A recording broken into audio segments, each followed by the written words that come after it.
Buenas noches, estamos acá, o buenas tardes para muchos de ustedes. Estamos acá para más una actividad de LASPGHAN, ahora este mes con las visitas de ESPGHAN para LASPGHAN.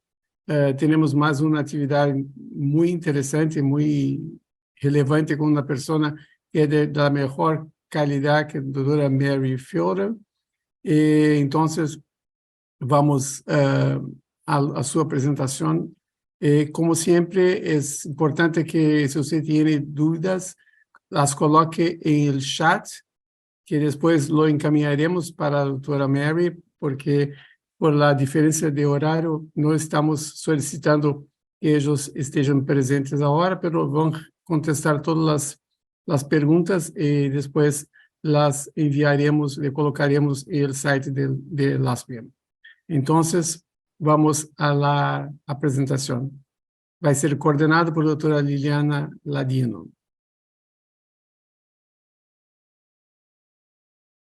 Gracias, José. Bienvenidos a todos a esta sesión de alimentación complementaria y nos vemos hacia el final para las preguntas.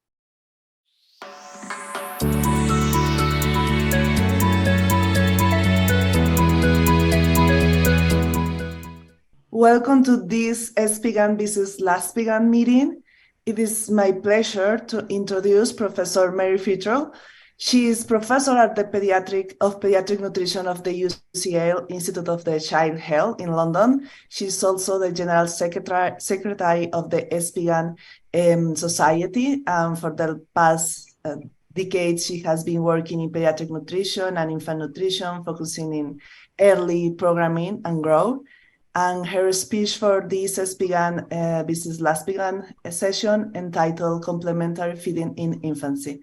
Thanks, Mary, for your attendance in this session. Thanks very much, Liliana, for the introduction, and welcome everyone. I'm really pleased to be able to join you for this ESPGHAN visits LASPGHAN session on complementary feeding. So this is my declaration of interest statement so that you can see what sort of things might influence what I'm telling you. And I think when talking about complementary feeding, it's first interesting to think about why infants need. And I think one of the obvious answers to that question is nutritional, because sometime around the middle of the first year of life, breast milk on its own no longer meets the requirements of infants to support normal growth and development, and they need nutrients provided by other foods to complement those provided by the breast milk. So that's where the name originates. But beyond these nutritional aspects, there are other important non-nutritional aspects to complementary feeding, which we must also consider. For example, there are behavioural reasons. We don't expect infants to continue to just consume milk. We want them to move on to the family foods. There's also the possibility that small quantities of certain foods, for example, food allergens, could be involved in inducing tolerance and therefore affect the risk of food allergy. Possibly that certain tastes could influence subsequent taste and therefore food preferences later on. And then there are important cultural elements to complementary feeding as well. We know that the period of complementary feeding between around 6 months and 24 months is one where the infant continues to grow and develop rapidly, when he or she is at risk of specific nutrient deficits, for example, iron. And it's also a period of great change where the infant is being exposed to new foods, new flavours, and new feeding experiences. And of course, it's also a time of great change for the parents and carers as well. Unfortunately, in lower income settings, we know that the period of complementary feeding is also one where we tend to see the onset of stunting of linear growth. And unfortunately, once this is established, we know that it's very difficult to alter or remedy. And so therefore, this points to the period of complementary feeding as being an important one where we might intervene to try to prevent stunting occurring. We also know that inadequate or inappropriate early nutrition, so that includes breastfeeding as well as complementary feeding practice, can have devastating consequences, not only for the individual child, but also more generally for society. So in the short term, poor early nutrition can be responsible for increased risk of infection, for stunting, wasting, and increased mortality as well. But it also importantly has long-term consequences. So poor early feeding can be associated with short stature in adult life, with reduced numbers of years of schooling, reduced performance in cognitive tests, and a perpetuation of the cycle of deprivation with earlier first births, decreased household income, and an increased risk of poverty as well. Now, of course, in other settings, in high income settings, we are not concerned about undernutrition so much as overnutrition and the risk that the infant receives a poor diet, develops poor food preferences, and this may increase the risk of overweight, obesity, and later non-communicable diseases as well. And of course, perhaps even more importantly, in many countries around the world, we now see double burden malnutrition, where we have under and overnutrition affecting populations, but also sometimes at household or even individual level, which of course poses a number of practical problems. The World Health Organization has actually identified appropriate early and complementary feeding in infants as a so-called double duty action for preventing double burden malnutrition, and this is because, theoretically at least, complementary feeding could help to address both under and overnutrition at the same time. Given the very varied circumstances in which infants are born and grow up around the world, it's clear that there are a number of different factors that will influence what is both possible in terms of complementary feeding, but also what may be optimal. This includes things like the environment, for example, hygiene, food availability, culture, the risk that the infant faces from nutritional deficits and different health conditions, and then political, financial, and regulatory issues as well. So I think it's apparent that we cannot hope to come up with very specific evidence-based guidelines for complementary feeding that would apply to all infants in all settings. What we need to do is to identify the broad principles or the main issues which we then have to think about and adapt as required to our population. And indeed, this is the approach that is proposed by the World Health Organization. So they identify key components related to infant feeding and complementary feeding and suggest that these should be adapted according to circumstances. So thinking about it now in more practical terms, there are really three issues that we have to think about. So first of all, when, then what, and then how. So essentially the timing, the content of the complementary feeding diet, and the feeding practices that are used to provide the foods. So thinking first about timing, when should complementary foods be introduced to infants? And as many of you will be aware, this has been the question that has really dominated the discussion probably for the past 20 years, somewhat taking over and distracting, I think, from perhaps the more important issue of what the infant should receive. However, we'll start with this one. And usually there are three groups of issues that are thought about when trying to answer this question. So the first one relates to the developmental readiness of the infant. So, excuse me, when is the infant able to safely consume something that is not milk? There is also the issue of the gastrointestinal and renal development, although I think it's generally accepted that these are not limiting factors within the range of ages of complementary feeding we're generally talking about.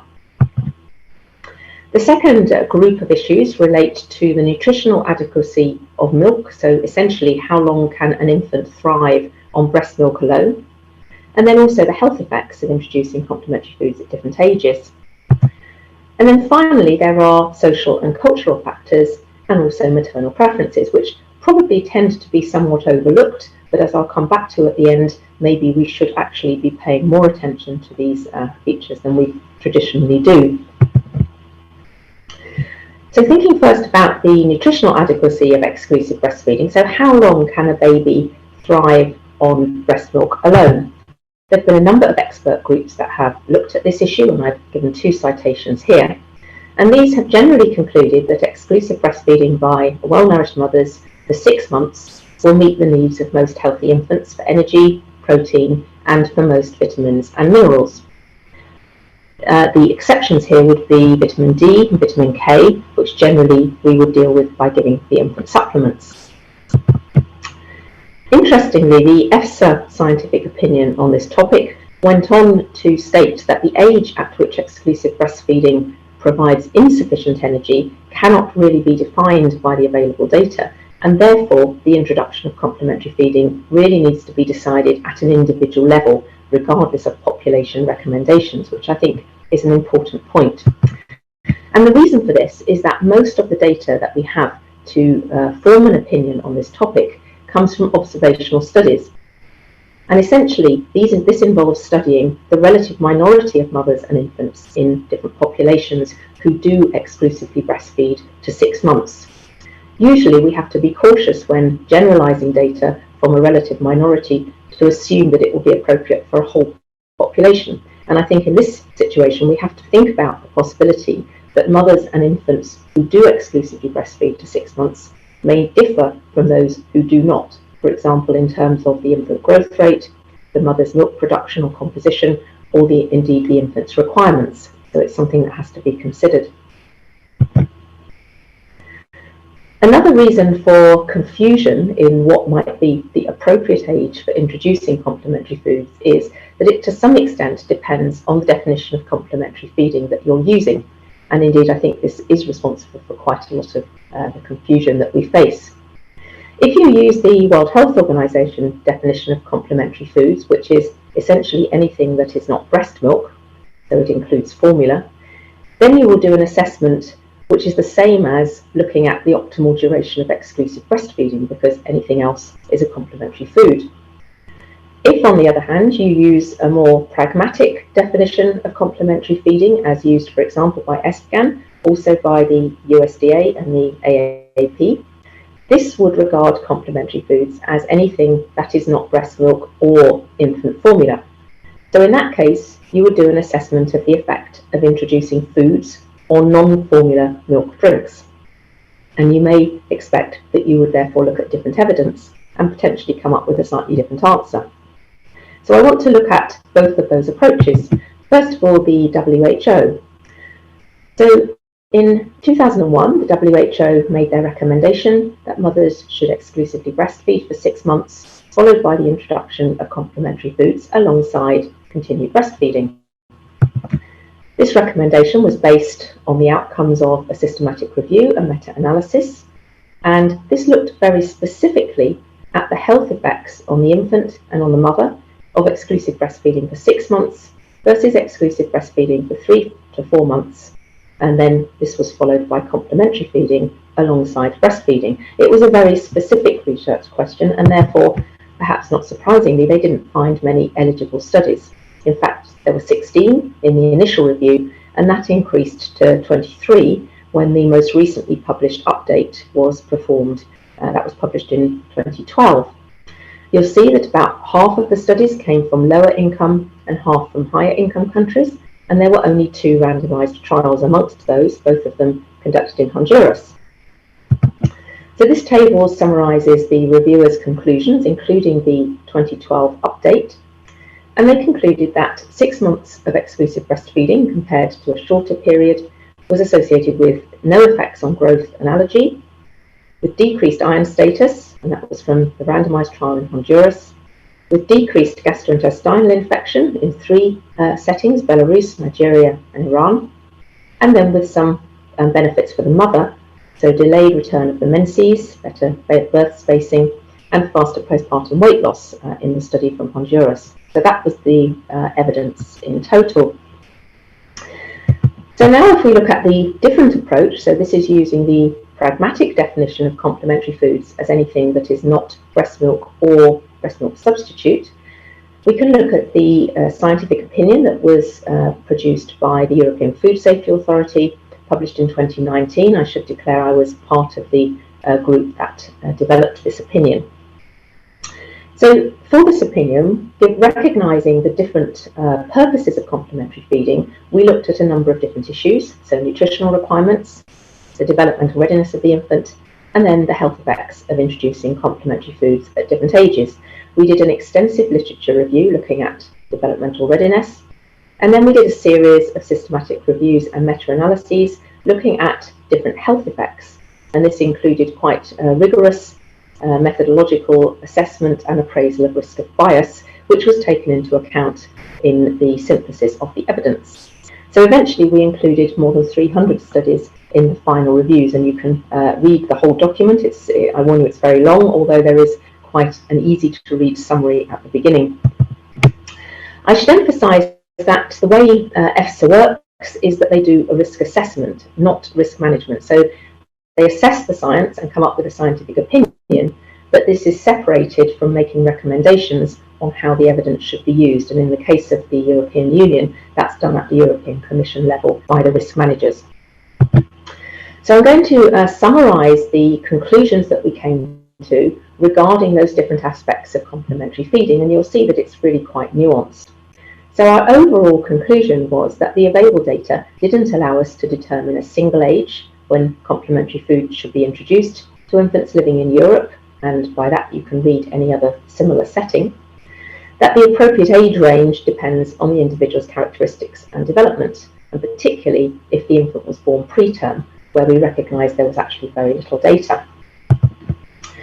Thinking about the health effects, we concluded from our meta-analyses that provided foods were age-appropriate in texture, nutritionally appropriate, and prepared following good hygiene practices, there was really no convincing evidence of either benefit or harm when complementary foods were introduced at any of the ages investigated in the included studies. And I should say that this included introducing complementary foods as early as 1 month, although most studies compared 3 to 4 months with around 6 months. We concluded that for nutritional reasons, the majority of infants need complementary foods from around 6 months of age, but there might be some infants at risk of iron depletion who would benefit from an earlier introduction of complementary foods that are a source of iron, and we listed those. So things, groups such as exclusively breastfed infants born to mothers with a low iron status, those who have early umbilical cord clamping, those who are preterm, small for gestational age, or who have high growth velocity. Then, looking at the developmental aspects, we concluded from our systematic review that the earliest developmental skills that are needed for the infant to consume pureed complementary foods from a spoon can be observed between 3 and 4 months of age in some infants, whereas not surprisingly, the skills needed to consume finger foods more commonly develop later at around 5 to 7 months. So it would really depend what you were planning to feed an infant as to when they were developmentally ready. However, we also went on to point out that just because an infant has those neurodevelopmental skills before 6 months does not imply that there is a requirement to introduce complementary foods at that age. The other factors also have to be taken into account. And then our final set of conclusions related to the introduction of allergenic foods and of gluten. And we concluded that there is no reason to postpone the introduction of potentially allergenic foods, which certainly in Europe would be things like egg, cereals, fish and peanut, beyond the age where you would introduce any other complementary food, so they can essentially be treated like any other food. And we concluded the same regarding the introduction of gluten with respect to the development of celiac disease. I just wanted to say a little more about this issue of the introduction of allergenic foods, because I think this is something which is still quite widely discussed and there's not necessarily consensus across different countries. I think it's fair to say that there is general agreement that there's no need to delay the introduction of allergenic foods once other solids are introduced, so they can be treated like other foods. And indeed, this is a change from previous advice, because we often used to recommend that these foods were delayed or even avoided completely during infancy. So this has been a definite change in practice. However, I think what is still perhaps less agreed on is whether you just treat allergenic foods like other foods, or you adopt a more proactive early introduction of allergenic foods, particularly in those infants that you consider might be at risk of developing allergy. Now, this in itself brings up a number of uncertainties, I think. For one thing, there is not really an agreed definition of what we mean by at risk. So are we talking here about family history? And if so, who? Are we talking about whether the infant already has eczema or perhaps has had a previous reaction to food allergens? And the different trials that have looked at this issue have used different ways of categorizing infants. There's also the issue, which is a very practical one, of whether infants need any screening, testing or observation when they first consume allergenic foods, particularly if they are thought to be at risk or perhaps have had some sort of previous reaction. And even if health professionals decide that this does not need to be done, convincing parents who may be anxious about their infant having a reaction is another issue entirely and may cause practical problems. And then there's also issues to do with how allergenic foods should be introduced in terms of the quantity, frequency and type. And of course, it's important to emphasise that any food that's given to an infant during complementary feeding has got to be in a safe and age-appropriate form to avoid any risk of choking. I thought I would just also show you the latest update published in 2021 of the European Association for Allergy and Clinical Immunology guidelines about preventing the development of food allergy in infants and young children. And these were their main conclusions. So firstly, that you should avoid regular cow's milk formula as a supplementary feed for breastfed infants in the first weeks of life, essentially avoiding exposure to cow's milk during that period if possible. Secondly, that well-cooked but not raw or uncooked pasteurised egg can be introduced into the infant diet as part of complementary feeding, and in populations where there's a high prevalence of peanut allergy, which certainly applies to the UK, you should introduce peanuts in an age-appropriate form as part of complementary feeding. And I think it's important to emphasise that, of course, it's only relevant to think about these food allergens if the food is consumed by the population and there is actually a problem with allergy, and this differs from country to country. Interestingly, in the main body of the text of this paper, although not in the abstract, they also go on to highlight that, according to the studies, it appears that the most effective age to introduce egg and peanut, if you're in an at-risk population, is between 4 and 6 months of life, rather than leaving it until 6 months. So this relates back to the ongoing questions that I was mentioning earlier. Okay, so now I want to move on and think a little bit about what should be fed once the infant is started on complementary foods, which in a way is a much bigger issue, I think, and perhaps something we need to focus more on.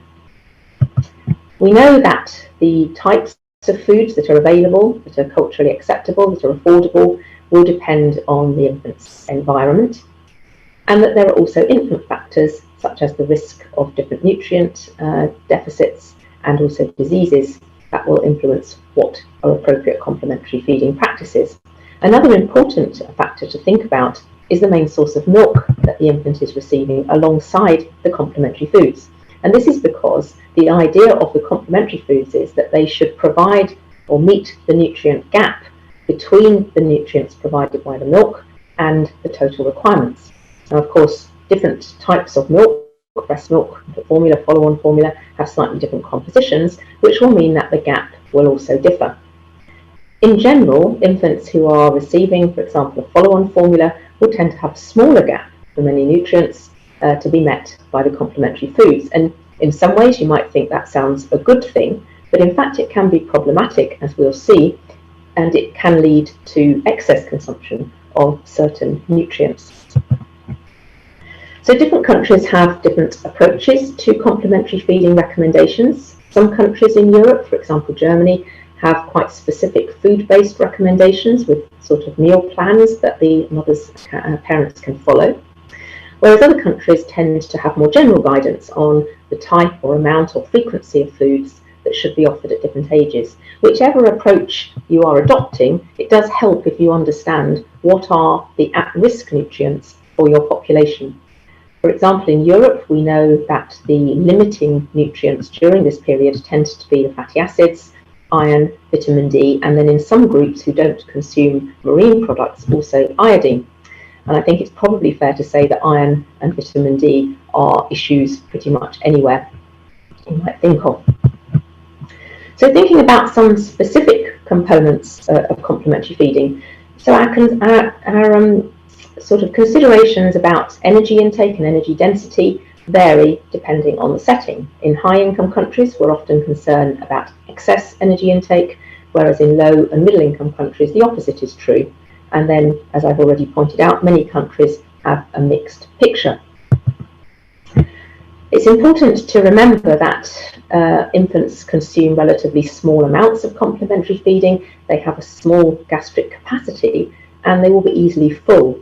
And this is important because if they're receiving a bulky diet, for example, a plant-based diet, there is a risk that they will not be able to consume enough food or enough energy and nutrient-dense food to meet their requirements. We know that fat is a very important part of meeting the energy requirements of infants during this phase, and infants don't need low-fat diets.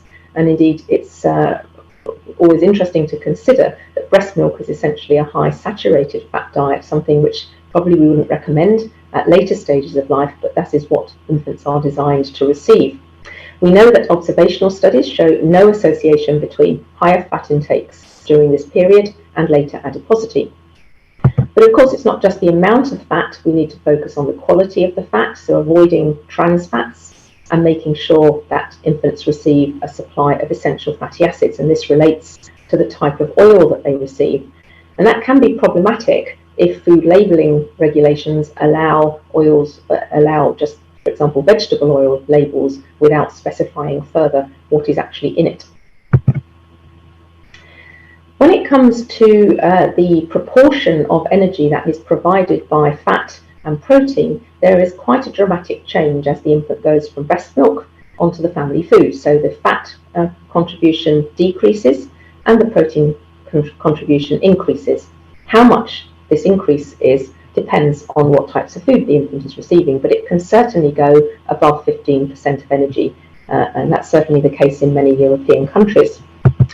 And this is of concern because there are now a number of different reviews that have suggested that higher protein intake in infancy and early childhood is associated with increased growth and with higher BMI in childhood. And this is particularly the case if the protein energy percentage is above 15, which, as I've said, is not infrequent.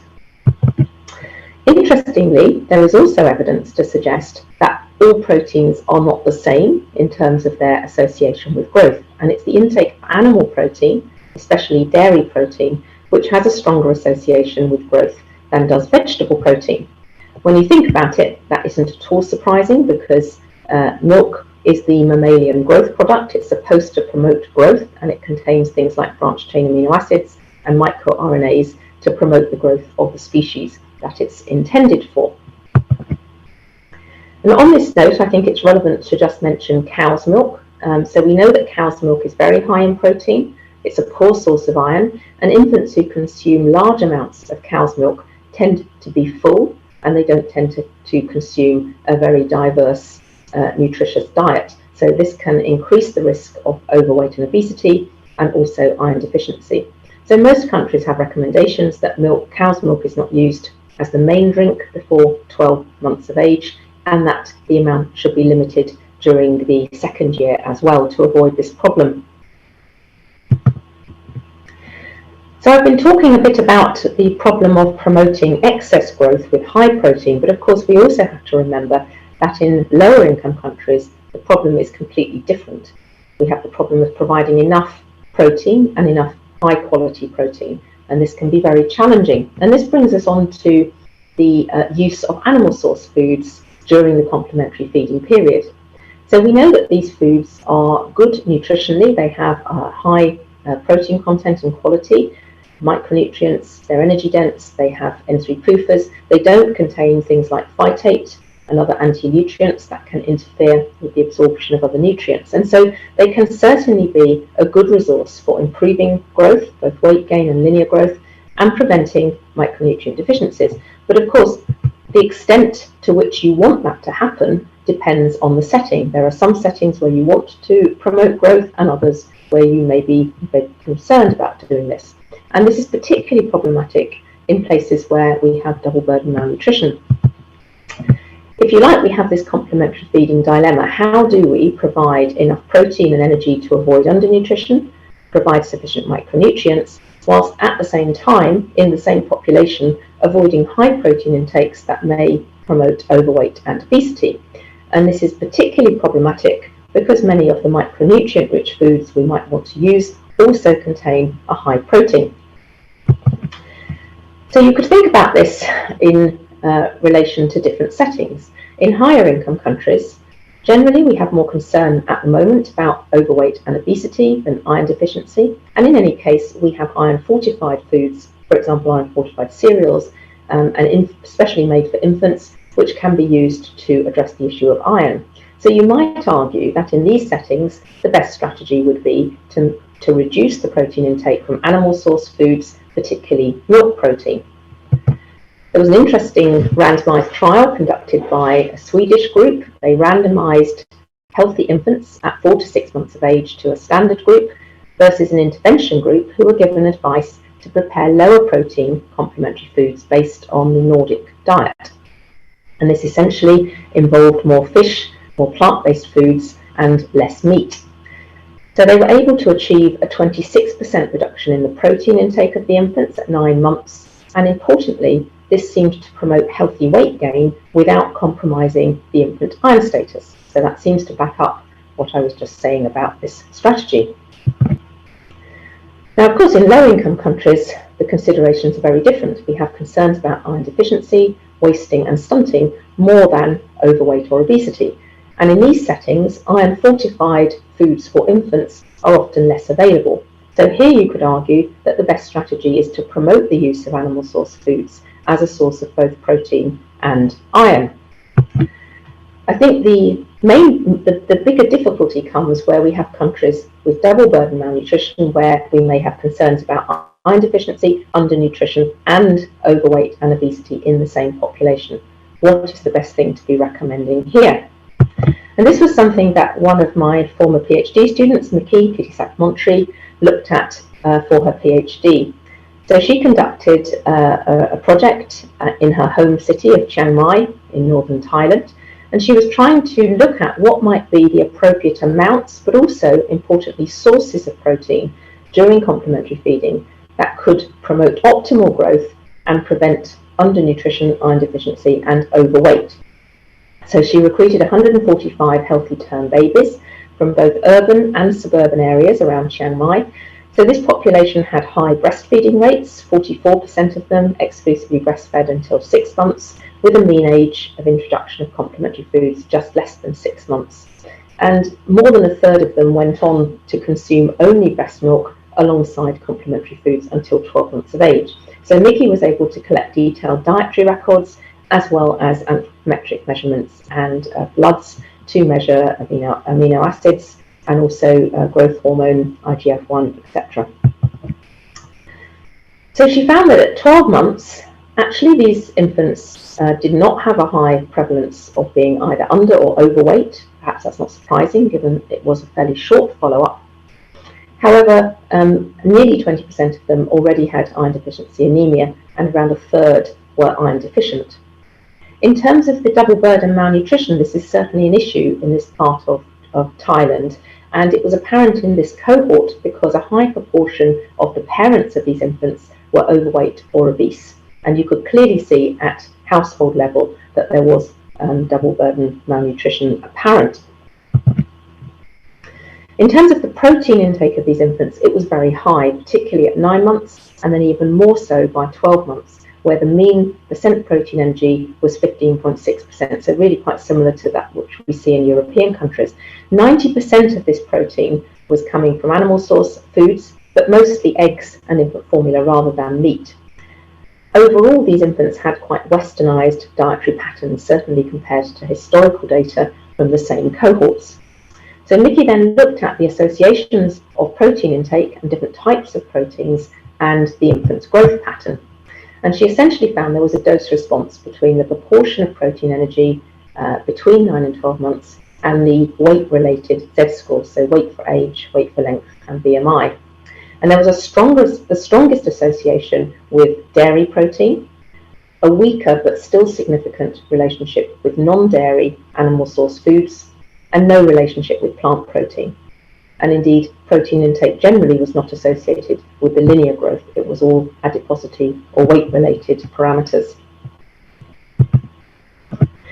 So I think this study quite nicely illustrated the problem of balancing the intake of animal source foods during this period so that you can achieve good iron status whilst avoiding rapid growth in this sort of setting where they have double burden malnutrition. And looking at the sort of balance of different types of foods, both milk and solid foods that could be consumed by this population, the most beneficial pattern would be to have regular consumption of breast milk alongside iron-rich animal source foods. The infants who were consuming infant formula or follow-on formula alongside iron-rich foods tended to have a good iron intake, but they also had excess protein intake, which promoted more rapid growth. Now, of course, it's all very well recommending the use of animal source foods in lower income settings, but in many of those settings, things like red meat may not be affordable, they may not be acceptable either. And so different research projects have looked at alternatives to meat. For example, fried insects, small fried fish, eggs, and different types of offal. Now, clearly it's important to think about acceptability, safety, and food hygiene aspects when proposing the use of these different foods, but there have been some interesting research on this. One study which I find particularly interesting was this one conducted in Ecuador, where infants were randomized to receive 1 egg per day versus none.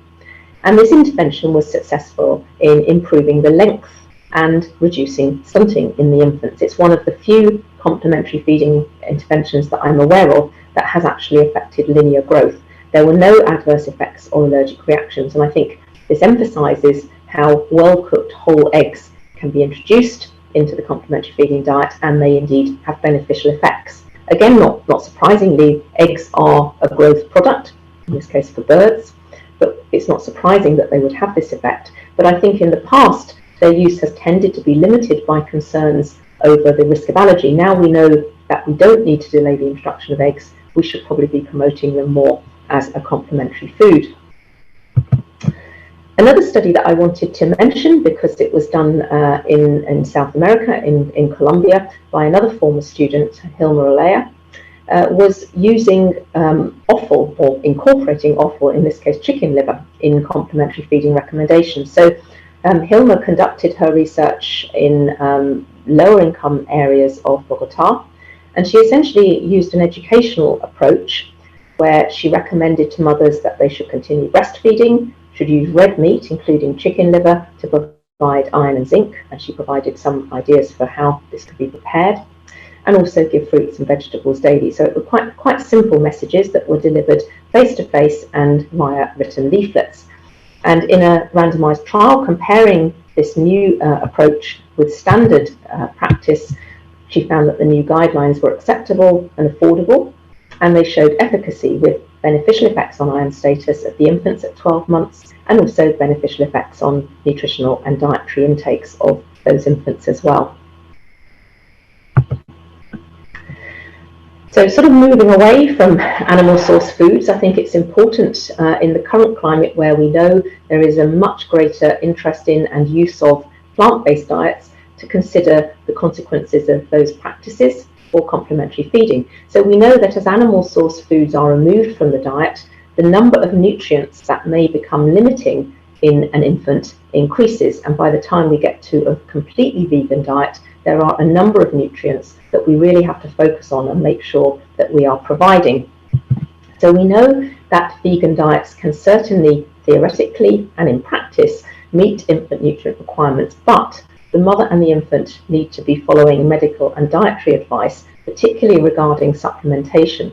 And they need to realise that the risks of not doing this can be severe, including irreversible cognitive damage from B12 deficiency, and in the worst cases, death. And unfortunately, those are the cases that we tend to hear about reported in the media.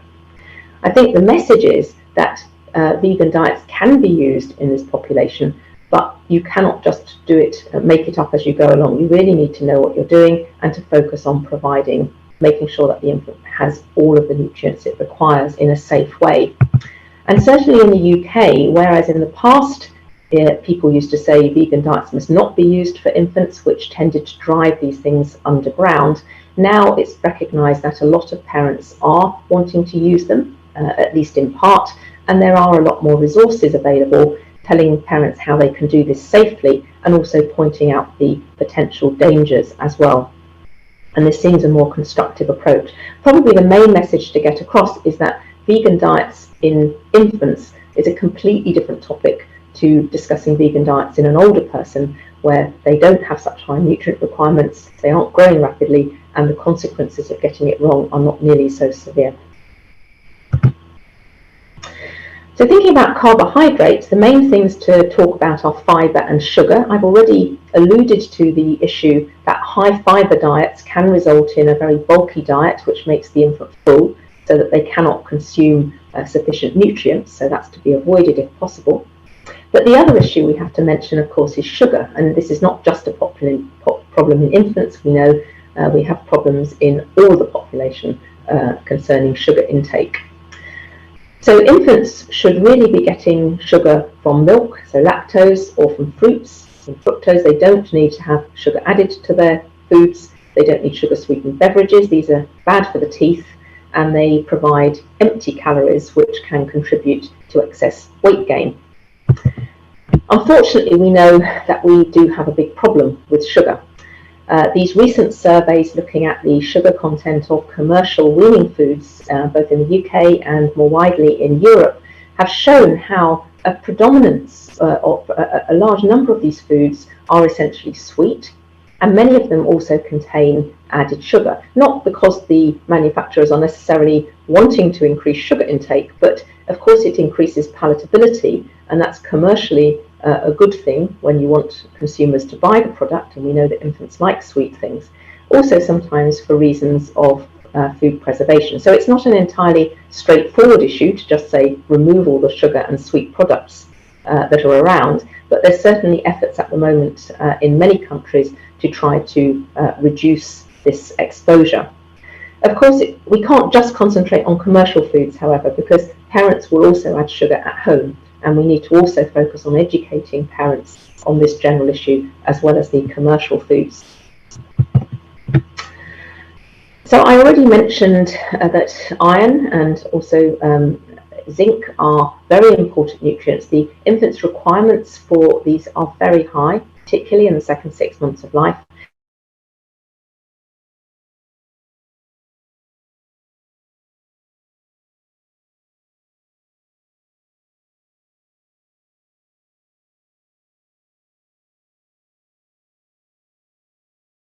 And possibly adverse effects on cognitive outcomes, so an adequate intake. Now, foods are available and acceptable. So, for example, you could use foods that are high in bioavailable iron and zinc, such as red meat.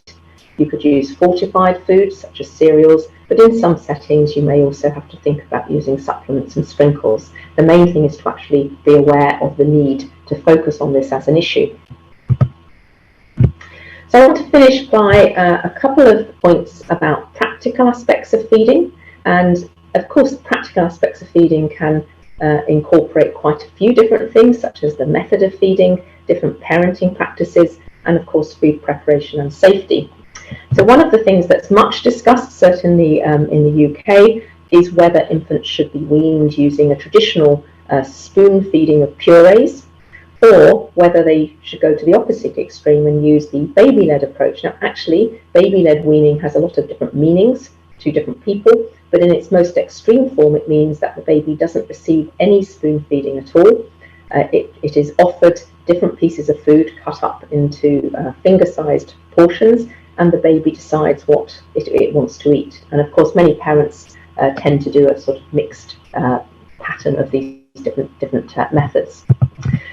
So the supporters of baby-led weaning have for many years proposed that this method will allow the baby to have better self-regulation, and that it will lead to more responsive parenting, which could, in the end, improve the infant's nutrient intake and also perhaps reduce the risk of overweight and obesity. But there really hasn't been a lot of evidence, and there have been concerns raised, firstly about choking risk, but also whether infants will actually obtain nutrient intakes if they are essentially allowed to decide themselves what they're going to eat. So there has been a randomized trial in New Zealand, and this was using a modified baby-led weaning approach where they specifically gave advice to minimize the choking risk and also to recommend the intake of iron-rich foods. And they enrolled 206 mother-infant pairs, followed them up till 2 years, and they found no effect of the feeding practice on BMI or the proportion of overweight infants. So essentially, both methods, both spoon feeding and baby-led, seem to be appropriate in this population, also in terms of their overall nutrient intake. Perhaps the most concerning finding here was that the majority of infants from both of the experimental groups had excessive intakes of both sodium and sugar at 24 months, which sort of points to a bigger problem than just the method of feeding. The other important thing to highlight is the issue of responsive feeding, which we talk a lot about nowadays. Essentially, this means educating parents and carers to be responsive to the infant's hunger and satiety cues. So recognizing that all crying is not due to hunger, that babies cry for other reasons, not using food to either comfort or reward older infants. And there is certainly some evidence that responsive feeding and authoritative feeding styles, which go along with this, can protect against overweight and obesity. So it's something that is now recommended. To my knowledge, there are 4 randomized trials that have tested different combinations of responsive feeding or responsive parenting interventions. They've all shown success in the short term, so in the first year of life, in slowing weight gain and avoiding the risk of overweight and obesity.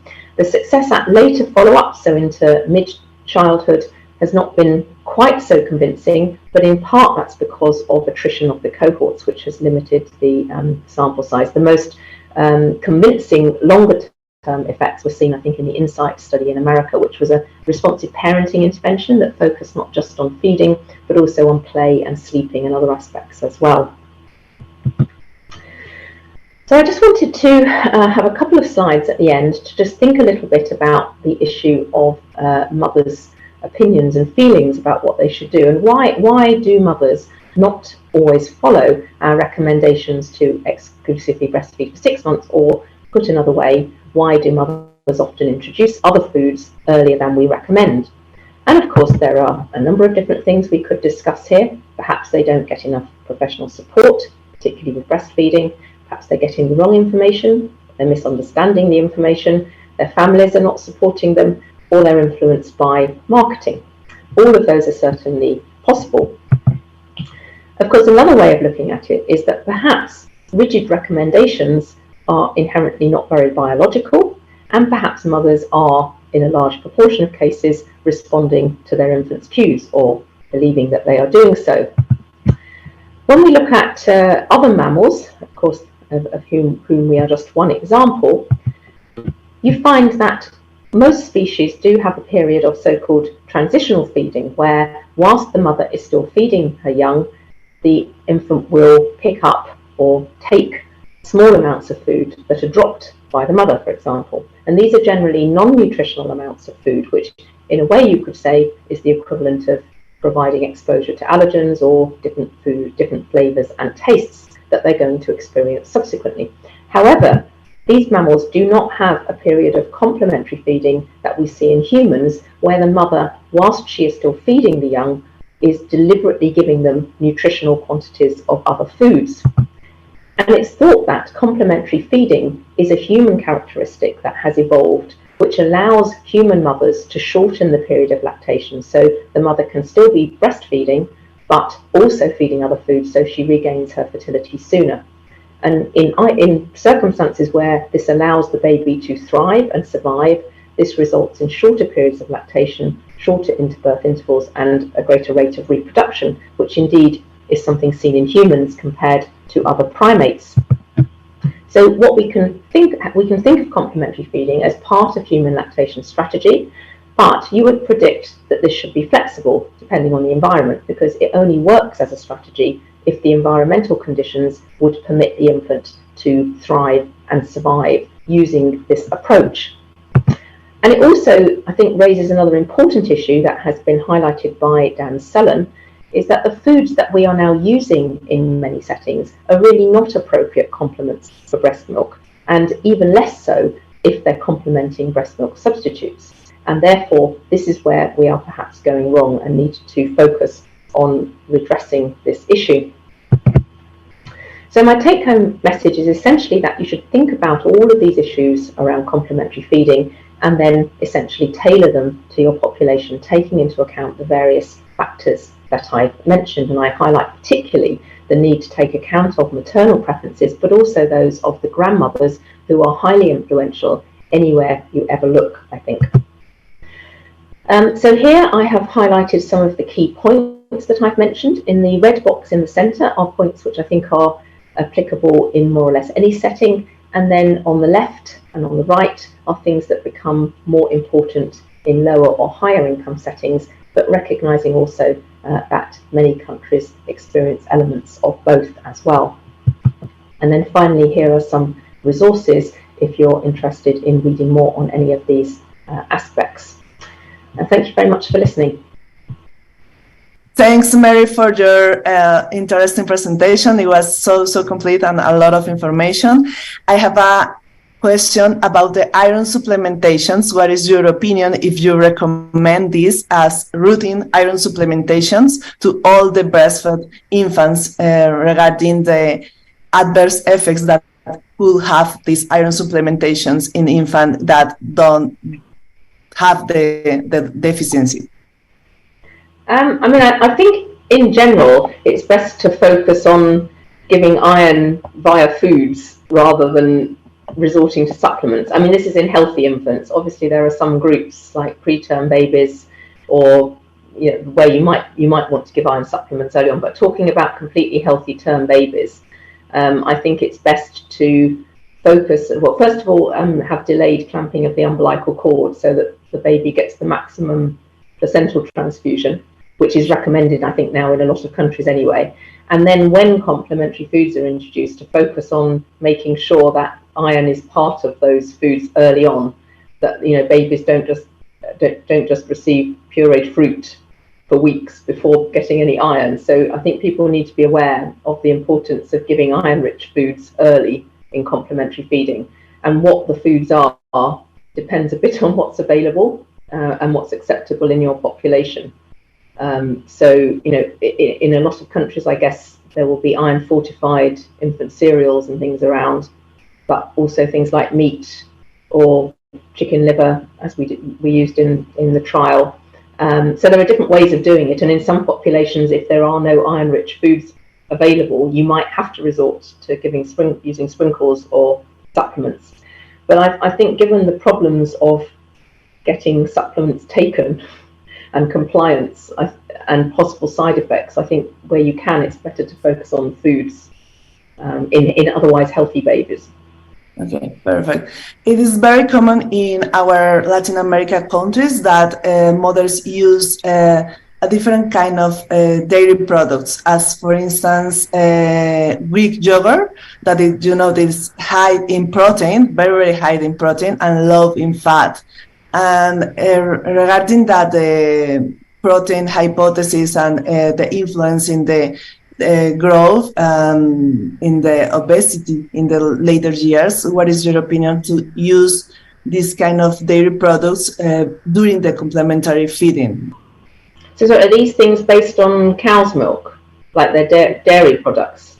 Dairy products. I mean, I think, if there are a population of otherwise healthy infants with no sort of inherent growth problems, I think we need to be careful about the amount of protein that infants are getting, because once you start getting a lot of protein from the milk and then getting also protein from complementary foods, it's almost impossible to keep within the sort of recommended limits. So I think in future we may end up further reducing the protein in follow-on formulas and things for that reason, because it's almost impossible if you're receiving a follow-on formula and then normal complementary foods not to exceed the recommended protein intakes.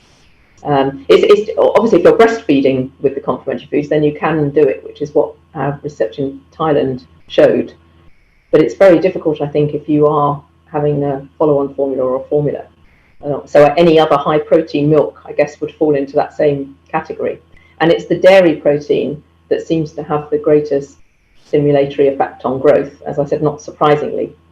In our Thai study, actually, we've got data on IGF-1, growth hormone, insulin, branched chain amino acids, they're all higher. The higher the dairy protein intake, the higher all of those markers, and they're all associated with the more rapid weight gain.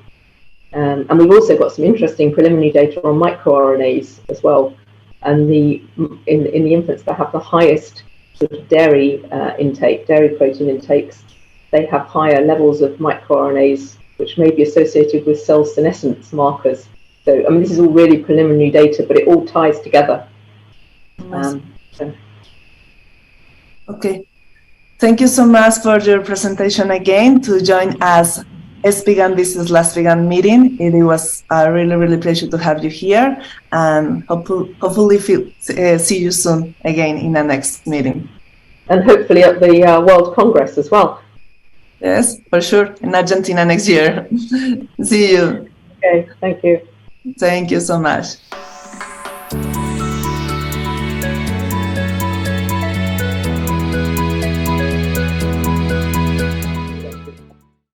Yes, for sure, in Argentina next year. See you. Okay, thank you. Muchísimas gracias a todos por su asistencia y por ver este video. Realmente fue un gusto tener a la doctora Mary Fewtrell con nosotros, compartiendo un tema que es absolutamente de su experticia y que ha hecho parte de muchos de los estudios de investigación que nosotros hemos referenciado y que incluso dentro del consenso de alimentación complementaria de LASPGHAN tenemos incluido. Entonces, abrimos el espacio por si existe alguna pregunta dentro de los asistentes, y si no, creo que también nos la pueden hacer llegar al correo de nutrición de LASPGHAN para poder contactar a la doctora Mary Fewtrell posteriormente y contestar sus inquietudes. Se puede también colocar preguntas acá en el chat para que se pueda enviar para la doctora Mary y ella va a contestar y le enviamos por el site de LASPGHAN. Perfecto. Creo que no. No por el momento, seguramente existirán varias después. Creo que nuestro próximo ESPGHAN Business LASPGHAN es el próximo jueves igual. Perfecto.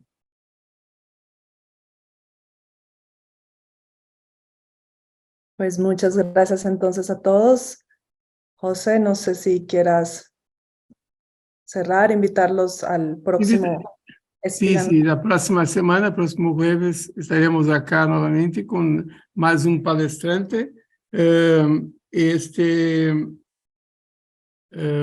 estaba buscando acá quién será el próximo. Acá, usted tiene, Carlos, yo sé que la última es de Helicobacter, pero la próxima que es... enterocolitis, en prevención de enterocolitis. No, de enterocolitis ya fue. De enterocolitis fue la primera. Pues la otra es la de obesidad, prevención y tratamiento de obesidad infantil. Sí, la próxima exactamente es sobre el manejo de obesidad infantil. Entonces, esperamos a... ¿Cómo? Liliana de Londres igual. Perfeito. Entonces, aguardamos a todos por el próximo jueves acá, en ese mismo canal. Y continuamos a reforzar que contamos con todos ustedes en octubre en el Congreso Latinoamericano que va a ocurrir en Rio de Janeiro. Acabamos de terminar, já vamos colocar amanhã em el website do Congresso, do LASPGHAN 2023.com.br. Este website do Congresso vai ter já amanhã a programação do Congresso e que muito nos gostaria de ter todos vocês com nós allá. Um forte abraço e hasta o próximo jueves. Gracias, buenas noches. Bye, bye.